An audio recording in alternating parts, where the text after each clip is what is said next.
Good morning. Thank you, everybody, for coming.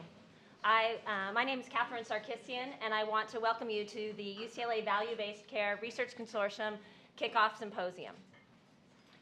Want to give a special thank you to our supporters, Dr. Eric Israelian from the Division of Digestive Disease, Dr. Steve Duvenet, our CTSI director, and Dr. Alan Fogelman, our chair of our Department of Medicine.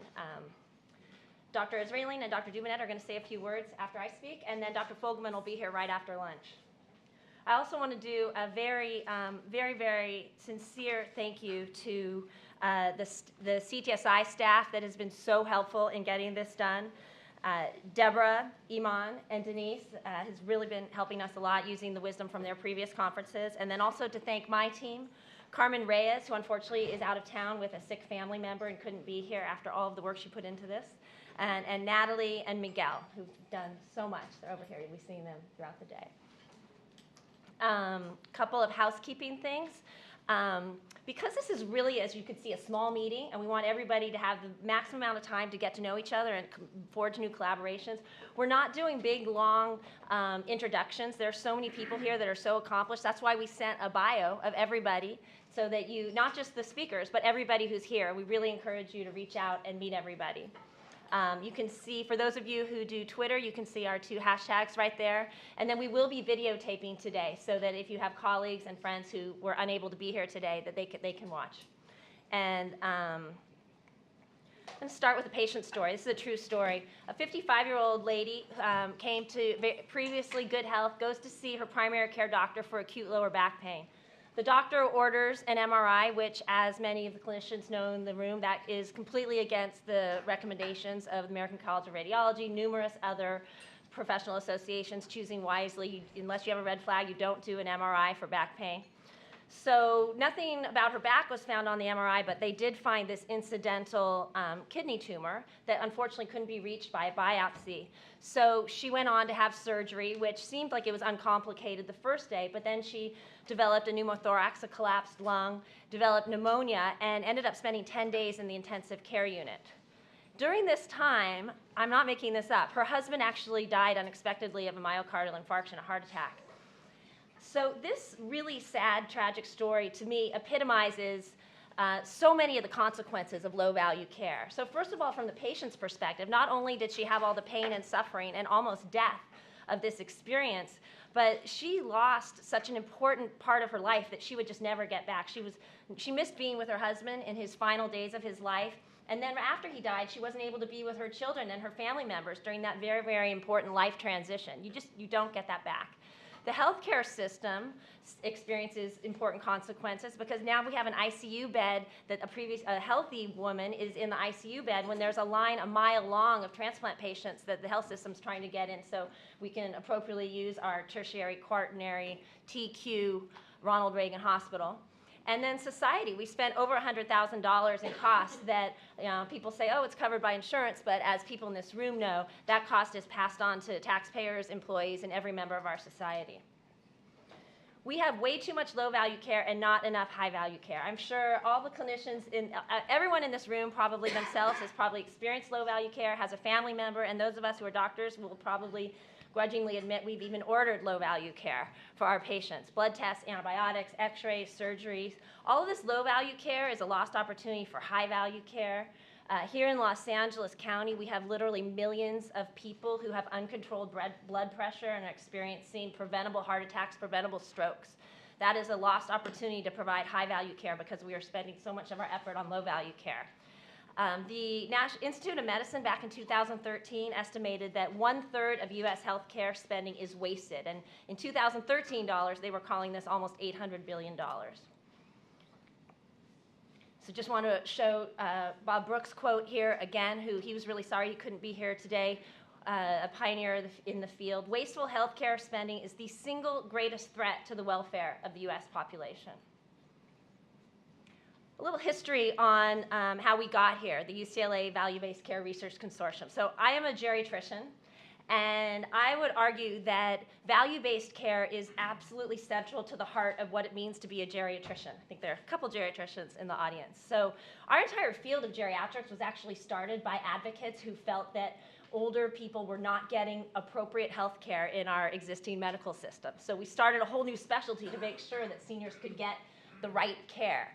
We are also the ones who invented palliative care. So we have been major leaders in identifying people who are getting too much care. And Dr. Walling's going to talk a little bit about that side of the problem today.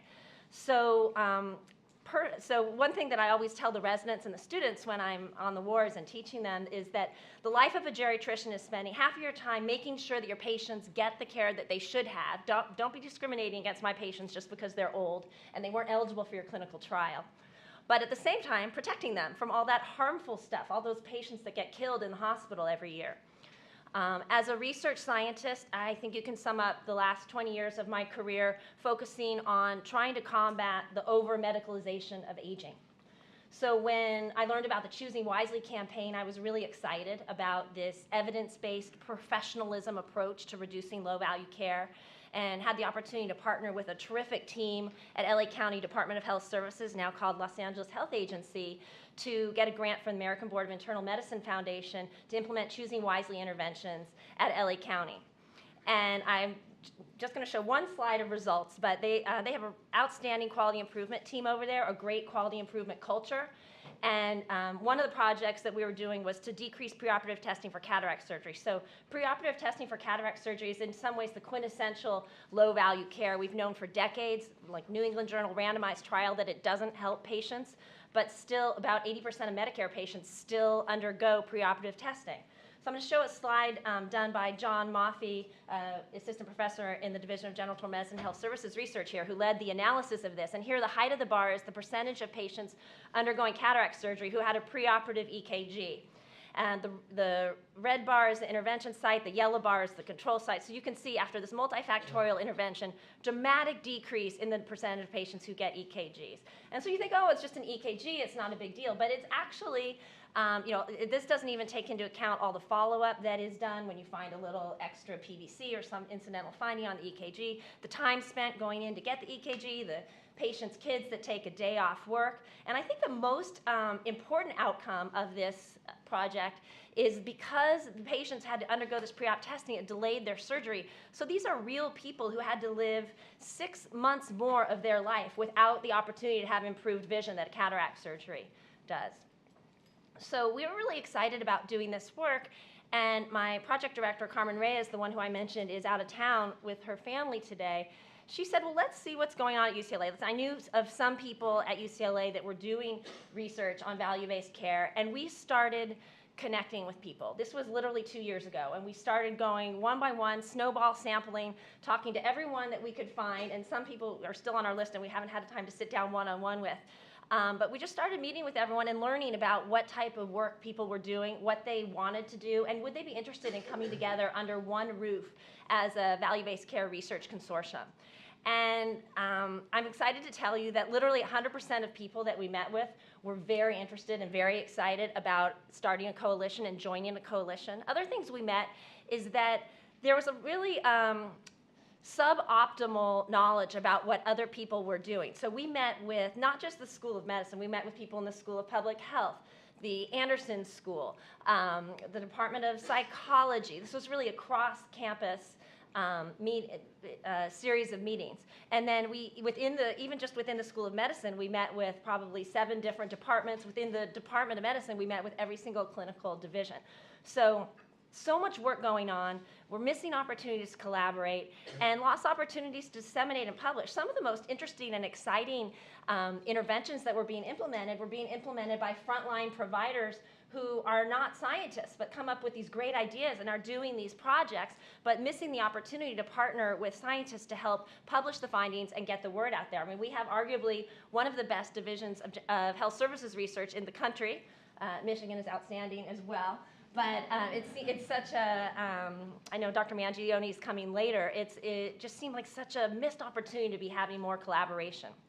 We've also been very pleased that we've had strong support from leadership. As I mentioned, Dr. Israelian from the Division of Digestive Diseases, who's in a senior leadership role at UCLA, has had a strong vision for supporting value-based care.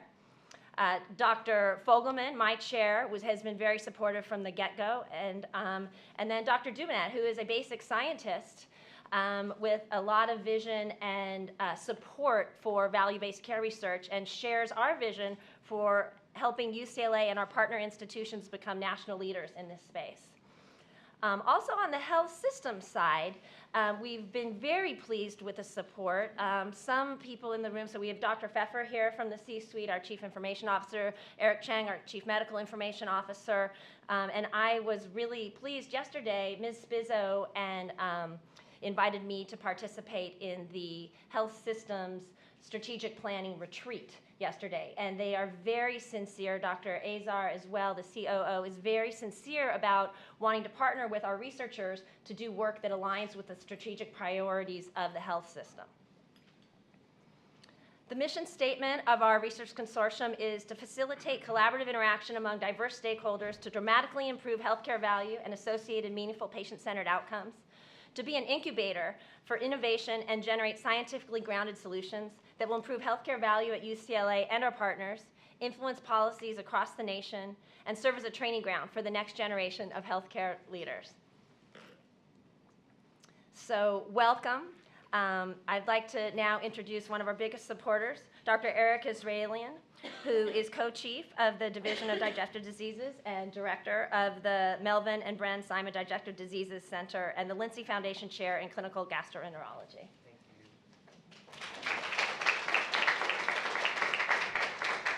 Catherine's taller than me, so, but I think Steve's about the same.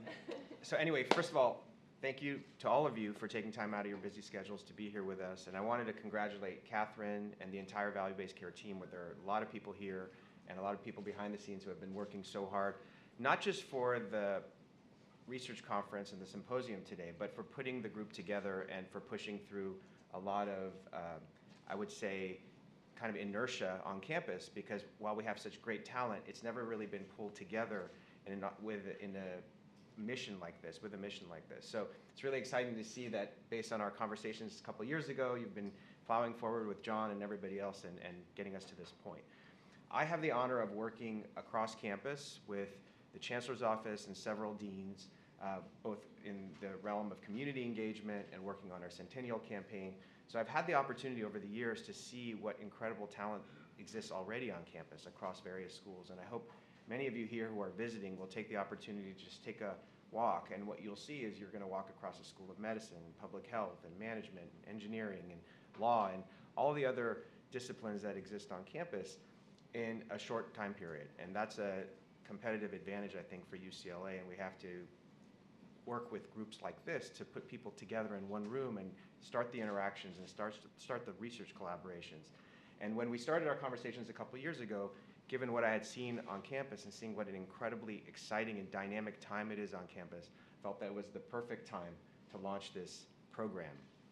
And I think what's happened over the last several years, and many of you have been a part of this, is we've gone from a top-tier research university and medical school to also becoming a critically influential health system. And with that comes the responsibility of making sure that we not only provide the best care for our patients and for our community, but that we educate and disseminate that information through research to our colleagues across the country and across the world. And the talent in this room and the talent across campus and that of our colleagues and friends in other institutions will enable us to fulfill that mission. So it's the perfect time, you're the perfect group, and I hope this is just the beginning, and thank you very much for participating. Thank you.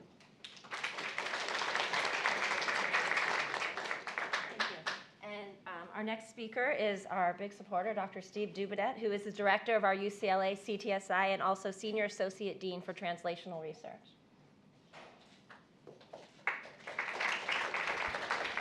And Associate Vice Chancellor for Research. Thanks, Catherine, and I wanted to take first the opportunity to thank you and Eric for your vision that brings us together. I think this important area is important for UCLA, but it's not just a UCLA event. In the sense when we begin to look at value-based care, we're mindful of the fact that we need the N and the understanding that comes from a broad array of stakeholders. So I'm happy to see today that we have representation from UC. We sometimes forget that we're a single university in multiple different zip codes, but we are. And so Liz Engel is here. Rachel Sack is here as our executive director for UC Braid.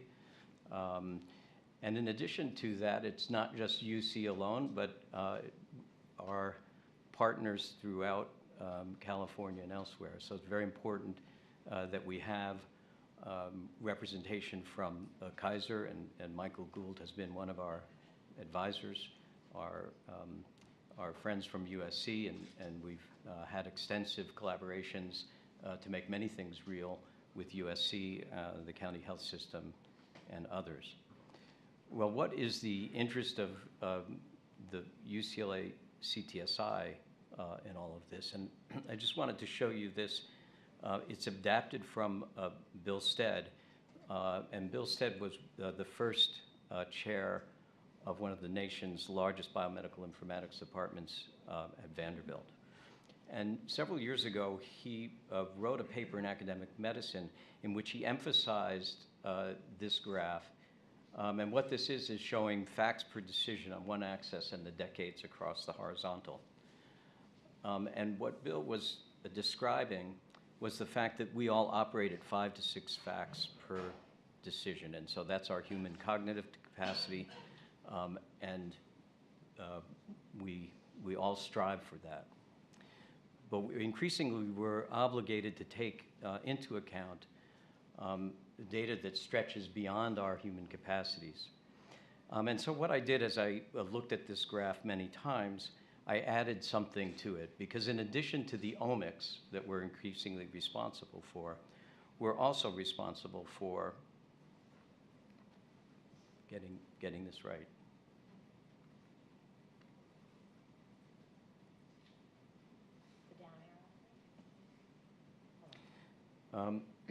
And that is the activities of daily living and clinical data. And so obviously the plasticity of this data and the enormity of it becomes the challenge.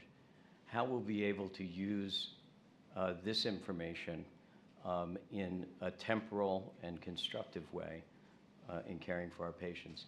And so what Bill emphasized in this paper was the ability to treat every patient using the knowledge of every patient that preceded that individual. And as time has gone on since he's written this paper, this challenge becomes more and more of an opportunity for us. And so what we're looking at then is our obligation to create the infrastructure in the workforce for value-based care. And so this really represents what we're doing now with the EMR, and we do a great job with this, one patient at a time. And as we move toward the future to find that value, we'll need populations over time. And so I'm excited to say that UCLA and those of you in this room are poised at the cutting edge of the greatest transformation in medicine. There was a previous transformation that was as big, and it was at the time that we decided that medicine was not based on astrology but science. And so this is as big. And that obligation is a serious one, but it's the opportunity and the challenge that I hope we'll discuss today. And I look forward to this. And thanks again to Katherine for bringing us together.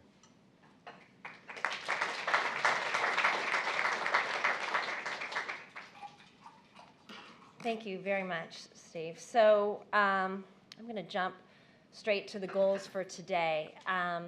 Number 1, learn a little bit about the state of the art about value-based care research methods.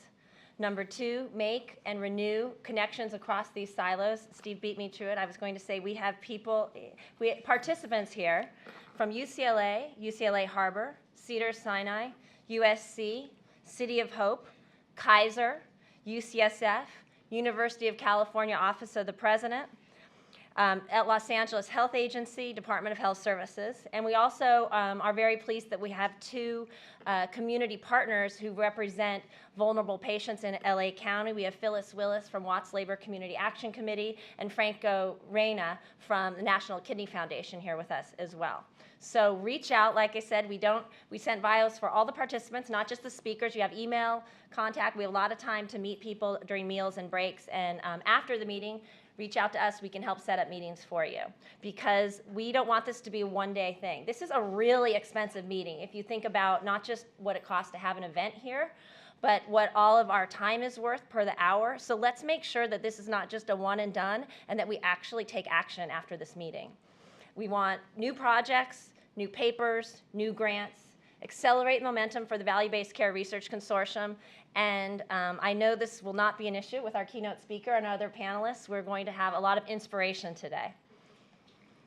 Some of the questions that we asked the speakers to talk about, we sent out a lot of the papers in advance because we know you can read more about their research on your own time. But we want to really hear from our speakers from their, not just the results they found in their latest cool research project, but what is their vision as an expert in this area, as people who have been really, really smart people who've been thinking about these problems harder and longer than most people in the country. What are the most pressing problems in the area of value-based care research? What is needed to move the field forward? What do researchers need to learn more about?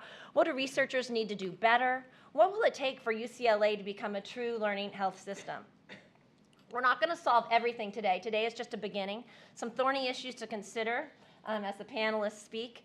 There's not a universal consensus on what healthcare value even is, right? So if value is loosely some result of the ratio of quality over cost, that's still problematic. No consensus, right? Because how do we define value, right? So for a doctor, it might be mortality. For a health system, it might be 30-day readmissions. For a patient, it might be, gosh, was my doctor nice to me and treat me with respect? So where should we really be focusing our efforts? Should we be focusing at the system level, the provider level, the patient level? And I think this is also a really important issue to consider, especially as I mentioned the issue of the millions of Angelenos who have uncontrolled hypertension. To what extent is misallocation of resources and too much high-value care and too much low-value care, not enough high-value care, to what extent is this a real social justice crisis? And